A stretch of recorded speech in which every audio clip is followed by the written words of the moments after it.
Un peu avant 15h30, le 13 octobre 1972, l'air est devenu un peu plus agité au-dessus des Andes. 40 passagers voyagent à bord d'un Fairchild F-227. La plupart sont des membres de l'équipe de rugby des Old Christians, des jeunes gens âgés de 18 à 26 ans, accompagnés de leurs amis et de leurs familles, ainsi que 5 membres d'équipage qui s'écrasent dans les montagnes des Andes. Et pour survivre, ils vont devoir faire l'impossible, y compris manger de la viande humaine. Alors si je vous racontais l'histoire des survivants du crash du vol 571, ça vous intéresse ?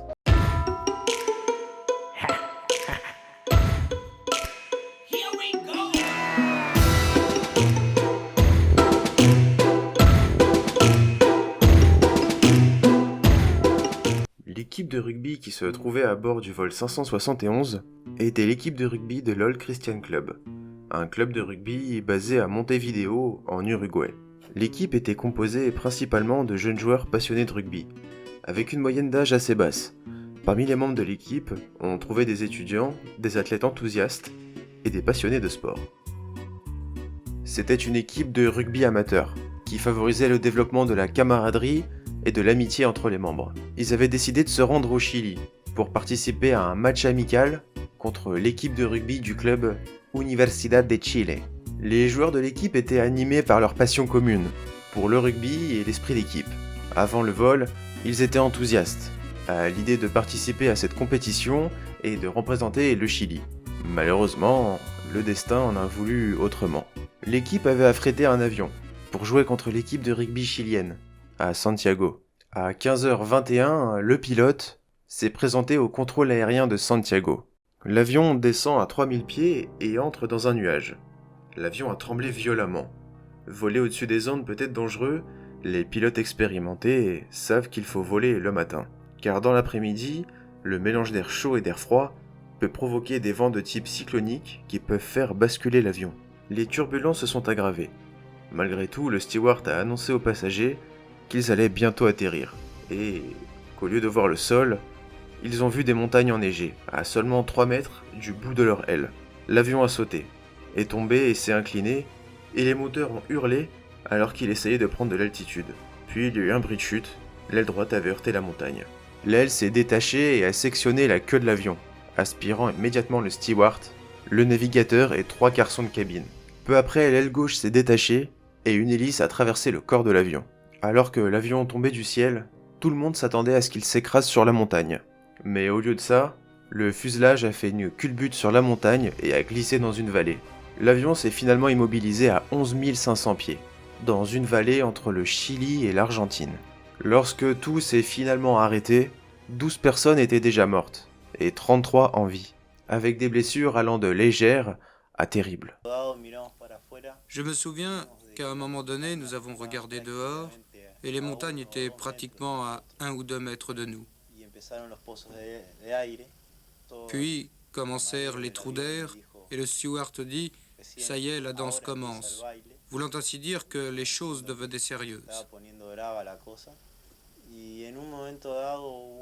Puis, un coup sec, c'était l'aile qui touchait un rocher.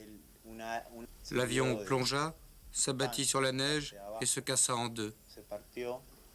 2 coéquipiers de 19 ans, Roberto Canessa et Gustavo Zerbino, étaient respectivement 2 étudiants en 2e et 1re année de médecine. Ils ont essayé d'évaluer et d'aider les blessés. Marcelo Pérez, 25 ans, était le capitaine de l'équipe de rugby et a assumé une position de leader en essayant d'extraire les gens de l'épave. C'est qui le patron? C'est moi. Il y avait la famille Parado, les frères et sœurs, Nando, 22 ans, et Susana, 20 ans, et leur mère Eugenia. Eugenia avait été écrasée à mort et Susana a saigné abondamment de la tête. Nando a été jeté à l'avant de la cabine et laissé pour mort. Mais cependant, le nom de Nando Parado est bel et bien à retenir pour le récit. La nuit est tombée et les survivants n'ont pu faire autre chose que de s'emmitoufler dans le fuselage, c'est-à-dire le corps principal de l'avion qui subsistait, pour essayer de dormir. Mais la cabine était glaciale et il n'y avait pas de place pour se tenir debout et encore moins allongé. Certains garçons ont essayé de construire des murs avec des sacs et des valises, mais ce n'était pas suffisant pour faire face au vent qui soufflait dans le fuselage. Lorsque le jour du 14 octobre s'est levé, ils ont dû évaluer leur situation. Pour l'instant, il n'y avait rien pour rendre le fuselage habitable. Mais la première chose à faire était d'enlever les cadavres de l'avion. Les survivants ne voient rien d'autre autour d'eux que de la neige et des montagnes. Pas de vie végétale, pas de traces d'animaux, juste de la roche, de la neige et du ciel. Le deuxième jour, 5 autres personnes étaient mortes, et l'environnement commençait à faire des ravages sur les autres. Les engelures noircissaient les extrémités des blessés, qui ne pouvaient plus bouger et certains souffraient manifestement d'hémorragie interne. Les premiers jours, nous avons pu, avec quelques camarades demeurés lucides, effectuer de nombreux travaux. Nous dépensions une énergie terrible. Ils sortaient des fauteuils de la carlingue, des gadgets décors, faisaient des couvertures et des coussins avec ce qui restait des fauteuils. Nous faisions de la place pour dormir. Plus tard, nous avons aménagé des couchettes avec des matériaux récupérés sur l'épave. Les survivants espéraient qu'en retrouvant la queue de l'avion, qui se trouvait dans un endroit encore inconnu, ils pourraient y trouver des batteries, qui serviraient à alimenter la radio du cockpit de l'avion, et ainsi pouvoir appeler à l'aide. Mais avant toute chose, les survivants devaient faire le point sur ce qu'ils avaient à disposition. Marcelo, le chef, fait l'inventaire de la nourriture et des boissons. Ils avaient une boîte d'amandes salées, une confiture de pêche, une confiture de pommes et de mûres, 3 bouteilles de vin, 5 avaient été consommées le premier soir. Compréhensible.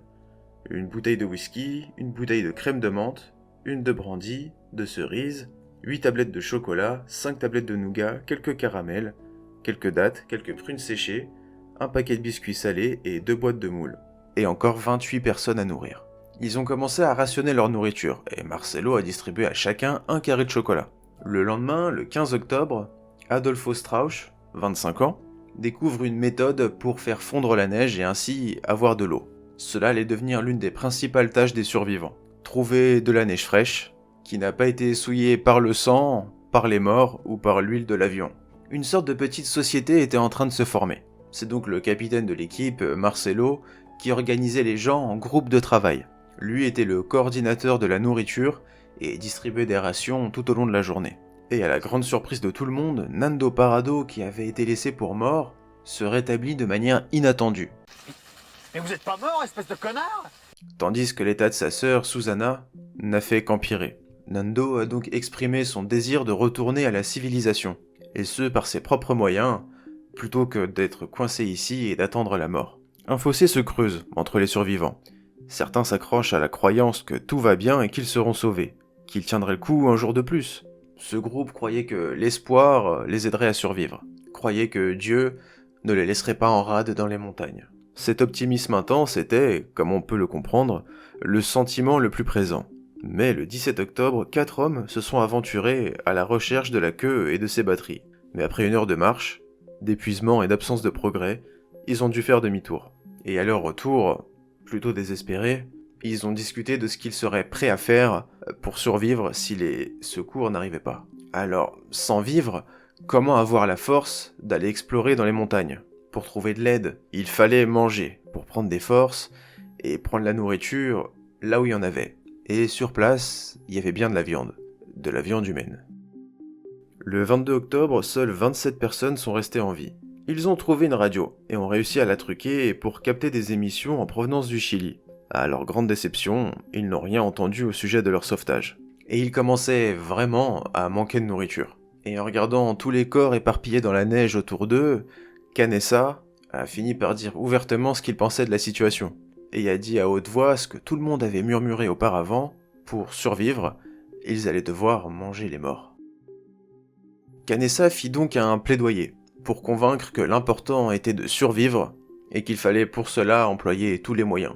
Il estime que les âmes de ceux qui n'ont pas survécu étaient déjà au paradis, et qu'il ne restait d'eux que de la viande. Les morts voudraient qu'on mange leur corps. Après tout, la plupart des gens étaient d'accord pour dire que s'ils mouraient, ils étaient consentants à ce qu'on les mange. Et ce sont donc 2 survivants qui se sont portés volontaires pour aller découper la chair des disparus. Loin des regards pour apaiser le sentiment de honte et de dégoût des autres survivants. Ils utilisèrent pour cela un morceau de verre. La chair était difficile à découper parce qu'elle était gelée, et placèrent des petits morceaux de viande sur le toit du fuselage pour la faire sécher, des petits morceaux de viande de la taille d'une allumette. Ils mirent aussi des petits poivrons, des oignons et du paprika et en firent de délicieux tortillas. On n'avait plus le droit de rire, j'ai même plus le droit de faire des blagues. C'est Canessa, le premier qui va braver l'interdit et mettre un premier morceau de viande à la bouche. Et peu à peu, d'autres vinrent l'imiter. C'est ainsi que commença une acceptation tranquille du cannibalisme. I felt disgusted by the first bite. Obviously, I felt repulsion. It wasn't easy.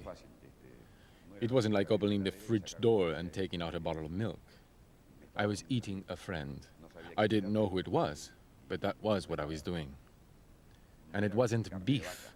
It was human flesh, the human flesh of a friend. It was...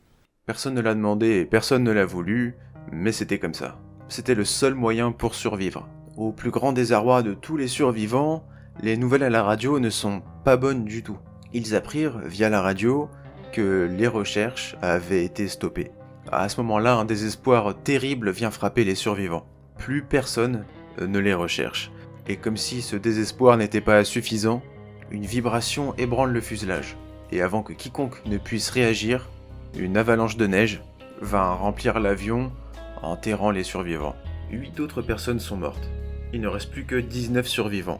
Dans le froid glacial, sans couverture ni coussin, coincés dans le glaçon de l'avion, respirant l'oxygène qui s'épuisait rapidement. Ils parvinrent à creuser des trous, afin de laisser passer l'oxygène, et sont restés coincés à l'intérieur pendant 3 jours. Comme les cadavres qu'ils avaient mangés se trouvaient à l'extérieur de l'avion, ils ont été contraints de couper la viande des morts à l'intérieur de l'avion. Les morts avec lesquels ils parlaient ou élaboraient des stratégies quelques heures auparavant. C'était plus que ce que certains d'entre eux ne pouvaient supporter. D'autant plus qu'il n'y avait aucun moyen de cuire ou de sécher la viande. Il fallait donc la manger humide et crue. Comme ils l'ont appris, un humain peut s'adapter à presque tout. Les survivants se préparent maintenant à l'éventualité d'une autre avalanche et d'un nouveau besoin de nourriture, et pour ça il faut garder les cadavres à l'intérieur de l'avion au cas où. Après avoir réussi à s'extirper de l'avion, un petit groupe, mené par Nando Parrado, se prépare à aller en expédition. Ils se préparèrent du mieux qu'ils purent à la tâche qui les attendait. Sur le plan de l'équipement, un problème majeur se posait. Ils n'avaient que des chaussures de rugby, et pas de chaussettes chaudes. Ils vont donc fabriquer leurs propres chaussettes, avec la peau des morts. Ils savaient qu'ils devaient se rendre à l'ouest, mais les montagnes étaient tellement intimidantes qu'ils préférèrent aller vers l'est, dans la vallée. Ils se mirent en route le 17 novembre. Au bout de 2 heures, ils arrivèrent sur une crête et retrouvèrent la queue de l'avion. Ils ont trouvé des vêtements chauds, de la nourriture, du rhum, du coca, du dentifrice, des bandes dessinées et des tas de cartouches de cigarettes. Et le 11 décembre à 5 heures du matin, les 3 survivants, alourdis par les provisions, portant autant de couches de vêtements que possible, se mirent en route sur le flanc de la vallée en direction du nord-ouest. L'ascension était difficile et ils s'enfonçaient dans la neige fondante. Ils grimpèrent, et grimpèrent pendant 3 jours, et arrivèrent enfin dans une vallée où la neige laissait place à de l'herbe verte, et un ruisseau d'eau potable. Mais surtout, ils virent un homme à cheval. Nando et Canessa étaient sauvés, et avec les dernières forces qu'il leur restait, ils firent signe à l'homme. Nous étions très loin d'eux, de l'autre côté du torrent, et c'est pourquoi on ne comprenait rien de ce qu'ils disaient. Ils nous faisaient des signes montrant qu'ils étaient tombés, ils se mettaient à genoux, s'élevaient, écartaient les bras. Et à la fin, nous avons compris qu'ils venaient d'un avion et qu'ils avaient besoin de secours. Étiez-vous au courant de l'accident qui a eu lieu il y a 2 mois? Oui, bien entendu. Mais comme on avait déjà tout oublié et qu'ici je suis un peu isolé, je ne savais pratiquement rien. Nando et Canessa ont été recueillis par un fermier chilien, et le lendemain, un hélicoptère a été envoyé sur le site du crash, afin de secourir les derniers survivants morts de froid et de faim. Ce qui nous a le plus impressionné, ce n'est pas le fait de voir des cadavres, mais de voir des restes humains. Nous avons voulu agir simplement, c'est-à-dire sans prendre cela au tragique. Nous nous sommes comportés comme eux, c'est-à-dire que nous avons adapté notre comportement au leur. Nous regardions ce qu'il y avait autour de nous, mais nous écoutions surtout leurs commentaires. L'avion de secours a largué des provisions, y compris des médicaments, des vêtements chauds et de la nourriture, pour aider les survivants jusqu'à leur évacuation. La nouvelle du sauvetage a été une lueur d'espoir pour les survivants, qui avaient enduré des conditions extrêmement difficiles et qui avaient perdu beaucoup de leurs camarades dans la tragédie. Le processus d'évacuation a été délicat, en raison de l'emplacement éloigné et difficile d'accès de la zone du crash. Les secours ont été acheminés par voie terrestre jusqu'au site, et les survivants ont été évacués un par un en utilisant des hélicoptères. Lorsqu'ils ont été secourus, les survivants ont été transportés vers un endroit sûr où ils ont reçu des soins médicaux et une assistance pour récupérer physiquement et émotionnellement. Ce moment a marqué la fin de leur épreuve et le début de leur rétablissement après avoir survécu à des conditions extrêmes dans les montagnes des Andes. L'opinion publique, après la découverte du crash de l'avion 571, a été marquée par un mélange de compassion, de fascination et de controverse. L'histoire des survivants, en particulier les aspects les plus extrêmes de leur survie, a suscité un vif intérêt, et ce à l'échelle mondiale. D'une part, il y avait une immense sympathie envers les survivants et leurs familles. Les gens étaient émus par le fait que ces individus avaient enduré des conditions extrêmement difficiles dans les montagnes, et beaucoup ont salué leur résilience et leur détermination à survivre. Les efforts héroïques des sauveteurs ont également été largement salués.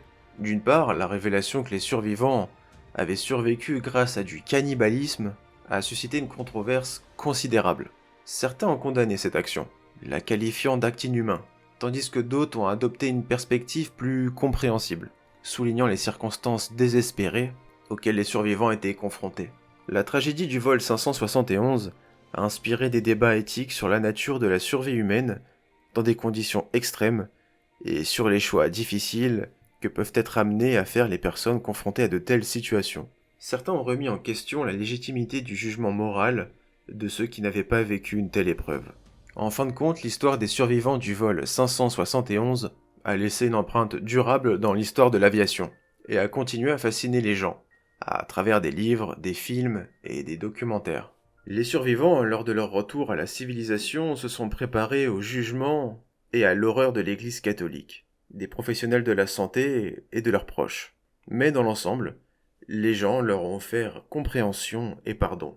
Même les parents de ceux qu'ils ont mangés leur ont témoigné de la compassion. Les survivants n'ont pas été montrés du doigt et ont été largement considérés comme des héros. 40 ans plus tard, ils ont même pu jouer le match qu'ils n'ont jamais pu jouer contre l'équipe chilienne. Après le sauvetage, l'amitié entre les survivants a continué à jouer un rôle important. Ils ont vécu une expérience unique et traumatisante, et le soutien émotionnel mutuel était essentiel pour surmonter les séquelles physiques et psychologiques de la tragédie. Les survivants ont souvent décrit leur relation comme une fraternité spéciale, forgée dans l'adversité. Et certains des survivants sont restés proches tout au long de leur vie, continuant à se réunir régulièrement pour commémorer l'expérience partagée et renforcer les liens qui les unissaient. L'amitié qui a persisté entre les survivants du vol 571 témoigne de la force des relations humaines dans des circonstances extrêmes. Ils ont souvent témoigné d'une vision de la vie profondément transformée après avoir surmonté cette dure épreuve. Les expériences dans les montagnes des Andes a eu un impact durable sur leur perception du monde, de la vie et des relations humaines. Un immense sentiment de gratitude envers la vie. Avoir survécu à des conditions aussi extrêmes a renforcé leur appréciation pour chaque instant et chaque opportunité qui se présentait à eux. La perspective d'avoir frôlé la mort a souvent conduit à une appréciation plus accrue des petites choses du quotidien. Au moment où nous sommes en train de parler, comment vous sentez-vous? La vie que nous avions auparavant nous paraît aujourd'hui frivole. Nous avons appris à donner une valeur aux choses simples. Nous avons appris à apprécier l'eau qui coule d'un robinet, à nous coucher dans un lit, à nous laver les dents. Tous ces détails auxquels nous n'accordions aucune importance ont aujourd'hui une réelle signification. Pour moi, voir sortir l'eau d'un robinet est un miracle, car là-bas, nous devions fabriquer notre eau. Nous avons aussi appris à tout apprécier, c'est pourquoi j'aimerais adresser un message à tous ceux qui se droguent, à ceux qui ne vivent que dans le snobisme et la frivolité. Partez passer 3 jours dans les Andes, et ainsi vous apprendrez la valeur réelle de la vie. Merci d'avoir regardé la vidéo. Pour soutenir la chaîne, vous pouvez mettre un petit like, un petit commentaire, vous abonner, et sur ce, moi je vous dis à bientôt pour de prochaines vidéos. Bisous.